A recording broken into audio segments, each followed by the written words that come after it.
구사구 건강 클리닉 시간입니다. 오늘은 젊은 층에게 나타나는 백내장의 원인과 수술 방법, 그리고 노안 교정에 대한 이야기 나눠볼 텐데요.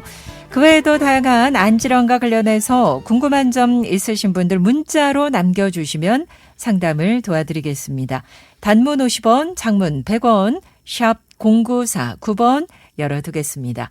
논시원안과 이현석 원장 자리하셨습니다. 원장님 어서 오세요. 네, 안녕하세요. 네, 백내장 하면 보통 이제 노인성 질환으로 알고 있었는데 뭐 더 이상 나이 많은 사람들의 문제가 아니라는 사실이 좀 놀랍습니다. 젊은 층에서도 백내장이 급증하고 있다고요? 네, 뭐 급증이라고 표현하기보다는 과거에 비해서는 정말 증가세가 조금 이제 많이 올라가고 있습니다. 그 보통 우리가 백내장이라고 얘기를 할 때 말씀하신 것처럼 전형적으로 그 60대 이후에 약간 나이가 드신 분들한테 이렇게 나이와 더불어서 생기는 대표적인 질환으로 알려져 있는데 글쎄요, 최근에는 뭐 여러 가지 좀 현대 생활의 그 생활 환경이나 이런 것들이 변하면서 실질적으로도 젊은 층에서 백내장 숫자도 많이 늘고 있고 또 수술받는 경우도 많이 늘어나고 있습니다. 그렇다면 젊은 백내장이 늘고 있는 주요 원인 그리고 자세한 증상은 어떻게 될까요? 무엇보다도요, 아무래도 요즘은 그 디지털 기기를 많이 사용하지 않습니까? 이 디지털 기기가 눈의 피로를 많이 유발하는 것도 있고요. 거기서 나오는 뭔가의 그 광자극이나 전자파가 조금 이제 백내장을 더 늘리지 않는가라는 좀 추정이 되고 있고요. 그리고 이제 우리나라의 기후 여건도 조금 영향이 있는 것 같아요. 과거에 비해서 우리나라가 그 자외선 지수가 굉장히 올라가고 있잖아요. 그렇죠. 거의 뭐 아열대성 기후라고 얘기를 하게 되는데 백내장의 주요한 원인 중에 하나가 이 강력한 자외선 자체를 눈에 바로 이렇게 쐬게 되면은 굉장히 젊은 층에서도 이러한 그 백내장을 일으키게 됩니다. 그래서 이러한 그 백내장이 대개 이제 증상이 나이가 드셔서 오는 노인성 백내장은 사실은 본인은 의식을 잘 못해요. 왜냐하면은 아주 정말 서서히 나이와 더불어서 진행되기 때문에 시력도 서서히 감소를 하거든요. 그래서 실질적으로 저희가 봤을 때는 상당히 진행되는 데고 시력도 떨어져 있는데 본인은 그게 익숙해지니까 그냥 나이가 나이가 들어서 뭐 전체적으로 이렇게 인식을 하는데 젊은 층에서 백내장이 생기게 되면은 그것보다는 훨씬 더 급격하게 시력적인 불편을 느낍니다. 무엇보다도 이제 백내장이 오는 부위가 조금 전체적인 백내장보다는 특정 부위에 부분적으로만 백내장이 진하게 진행되는 특성이 있거든요.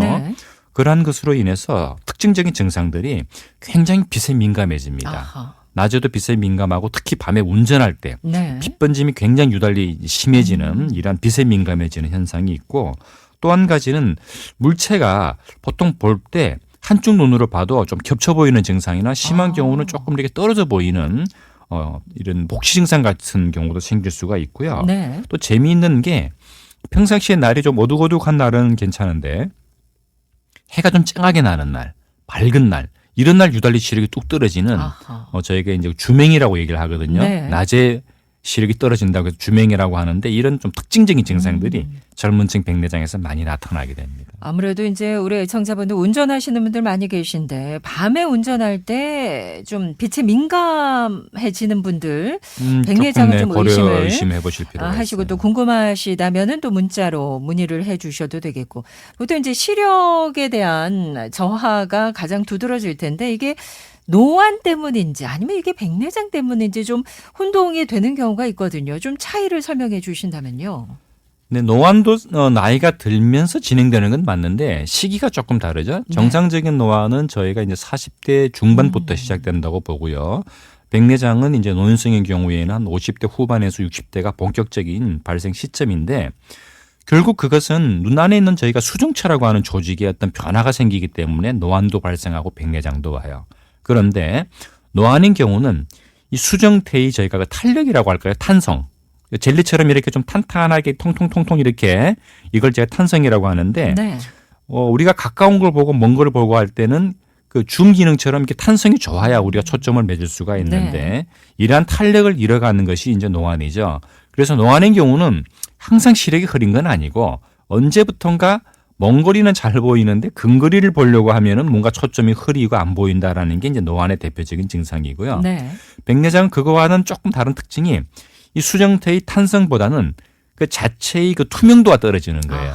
즉 맑은 젤리가 뿌연 젤리가 되는 거예요. 네. 그렇기 때문에 이러한 백내장은 근거리든 먼 거리든 다 시력이 이제 뿌옇게 보이는 이러한 그 차이가 있죠. 결국 노안이 먼저 시작되지만 곧 뒤이어서 백내장도 오게 되는 뭐 그런 경과라고 이해를 하시면 되겠습니다. 그래요. 노안은 이제 노화로 인한 자연스러운 변화이지만 백내장은 병적 상태이기 때문에 치료가 반드시 필요할 것 같은 그런 질환인데 이제 백내장이 심해서 수술을 해야 할 때 우리가 인공수정체 삽입술이라는 걸 함께 진행한다고 알고 있는데 맞습니까? 그렇습니다. 결국 저희가 이게 참 안약 가지고서 뿌얘진 수정체를 맑게 하는 방법이 되면 얼마나 좋겠습니까? 수술 피하면서. 근데 아직까지 그렇게 개발된 약제는 없고요. 네. 결국 이제 그렇게 되면은 그 탄력이나 혼탁이 이온 수정체를 저희가 초음파를 이용해서 다 이제 제거를 해요. 네. 제거를 하고 이제 거기가 횡하니 수정체가 없이 비어 있으면 아무것도 초점을 맺어줄 수가 없으니까 그 수정체를 대신할 수 있는 걸 저희가 인공수정체라고 얘기를 하는데 네. 이 인공수정체를 원래 수정체가 있던 자리에 대체해서 넣어줘가지고 그걸 가지고 저희가 이제 초점을 잡아서 시력을 보게 하는 거죠. 그러면 인공수정체도 뭐 단초점이 있고 다초점이 있고 그런 겁니까? 네, 그렇죠. 초점이 이제 달라지는 거. 이것은 이제 말 그대로 의학의 발전이에요.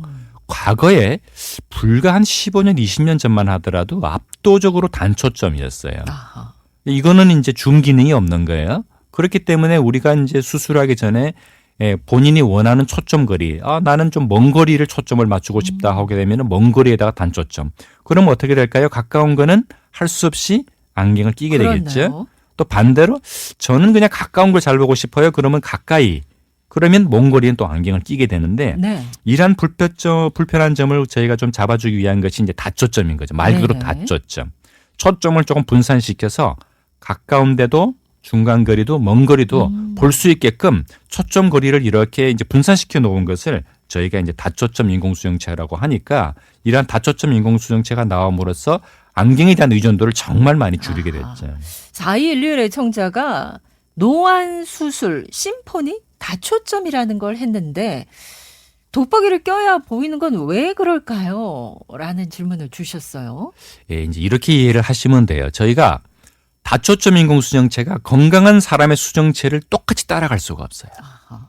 건강한 사람의 수정체는 멀리 보나 중간 거리를 보나 가까운 거리를 보나 줌 기능이 100%를 다 유지하게 되는데 네. 아직까지의 기술이 다초점은 그 가까운 거리, 중간 거리, 먼 거리를 똑같이 100%를 맞출 수가 없거든요. 그러니까 이걸 좀 분산시켜요. 그래서 먼 거리 한 80, 가까운 거리 70, 중간 거리 뭐 한 또 70. 아하. 그럼 한 20%에서 30%가 모자라는데 네. 그 모자라는 것은 아주 정밀하게 작업을 하셔야 되는 분들은 조금 깝깝하죠. 그렇기 때문에 그런 분들은 그 모자라는 20, 30%를 네. 안경으로 이제 대체를 하시는 건데 아하. 예전 같으면 이제 100%를 커버해야 되는 안경을 20%만 하시면 되니까 네. 아무래도 안경 의존도가 낮아진다는 그 뜻이고 완전히 예전 눈처럼 100%를 다 이렇게 할 수는 아직까지는 없는 거죠. 네. 백내장 수술하면서 이제 노안도 함께 교정할 수 있는지 그런 질문도 많이 받으실 것 같은데요. 그러면 아까 말씀드린 부분이 그 부분이죠. 네. 만약에 이분이 다초점을 안 하시고 단초점만 했다. 그러면 근거리를 볼 때 100%를 다 안경으로 껴야 그렇죠. 돼요. 네. 그죠? 그리고 저희가 가까운 거리를 80%라도 볼 수 있다는 건 굉장히 큰 차이가 있죠. 왜냐하면 선명하게는 안 보일지라도 어느 정도는 볼 수가 있는데 그게 안 되면 아예 못 보니까 네. 저희가 노안을 어느 정도 교정할 수 있다라고 얘기를 하는 겁니다. 네네. 수술 후에 백내장 수술 후에 좀 어떻게 좀 관리를 해야 하는지도 알려주시죠.